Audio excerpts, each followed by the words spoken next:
My name is Bill Beckford, and I'm the host of the One Problem podcast interview.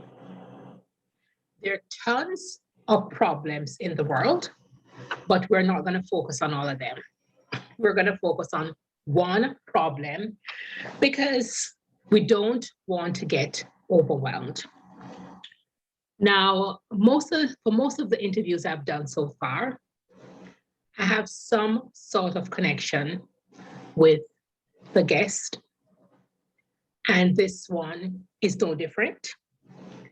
I met Pamela years and years ago.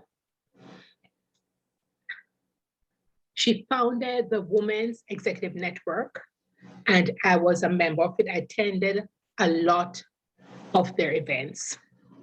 So the special guest is Pamela Jeffery. As I've said, she founded the Women's Executive Network and more recently, the Prosperity Project. She has done lots of things. Just do a search on her name and you'll see it. So over to you, Pamela. Thank you very much, Avril. The one problem that I'd like to focus on today is the disproportionate impact that COVID has been having on Canadian women and girls, and how not-for-profits that support women and girls are really struggling to meet the demand. According to Imagine Canada's Third Sector Monitor released in August, 60% of nonprofits are predicting an increased demand for their services, yet less than 1/3 believe they have sufficient capacity to meet this demand.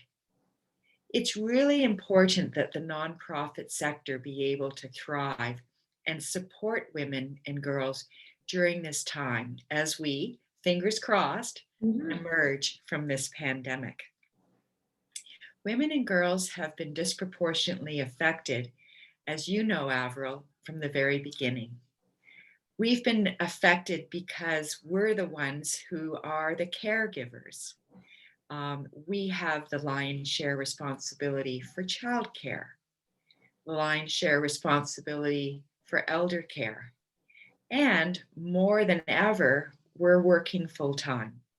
And it's really hard to find that balance. And as a result of the increased responsibilities that women have had during this time, as a result of that, there are emerging health issues. And we've done research that point to really high levels of anxiety, stress, and sadly, depression. And so nonprofits that are serving women and girls are finding, especially those that are in crisis counseling, shelters, those that are providing training so women can retrain, reskill, whatever, those nonprofits are struggling. And so that's the problem. And at the Prosperity Project, we've come up with our solution, which is to match an army of volunteers with those very nonprofits to help them build capacity. The initiative is called the Matching Initiative, and you can learn more about that at canadianprosperityproject.ca. We have matched now volunteers with incredible expertise in a range of areas, from human resources to IT and digital, to strategy, even to equity, diversity, and inclusion. We've matched professionals with skills and experience in those areas now with almost 100 nonprofits just in the last 6 months to help those nonprofits scale and in some cases pivot to new service delivery models to help women and girls through this time. And the volunteers are amazing. Men and women from across the country who want to give back to their communities, who want to do something to help during this time. And so the volunteers come armed with these skills, and they make a commitment to the nonprofit, and they agree on a goal. And they then give between 40 hours and 160 hours over 6 months to that nonprofit. And what's amazing is what these volunteers have done already.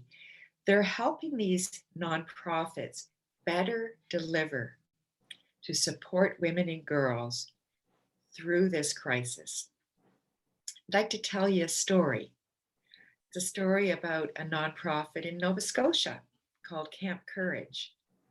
Camp Courage is an organization that introduces women to careers as first responders. This is an area where women have long been underrepresented as police officers, as firefighters, as paramedics. And so at this camp, women can go for a week and be introduced to role models and learn about what the jobs look like, what training they need, and what the careers will look like that they can enjoy.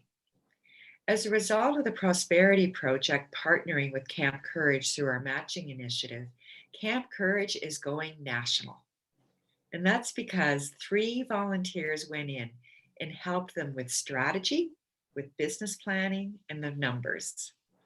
So delighted that Camp Courage will be introducing young women from across Canada to careers as first responders. So the problem that nonprofits are facing, which is scaling, is a problem that we're addressing through the matching initiative. And it does focus on those nonprofits that serve women and girls. Really happy to see that in that small way, we're able to help mitigate that disproportionate impact that COVID is having on Canadian women and girls by helping nonprofits better meet their needs. Thank you so much for the opportunity, Avril, to talk to you today about that problem and our solution. Thank you so much, Pamela. This is important because a lot of times the nonprofits don't have enough resources, whether it be financially or manpower. So it's important that they have qualified volunteers that can help them navigate the change. So thank you so much. Thank you very much.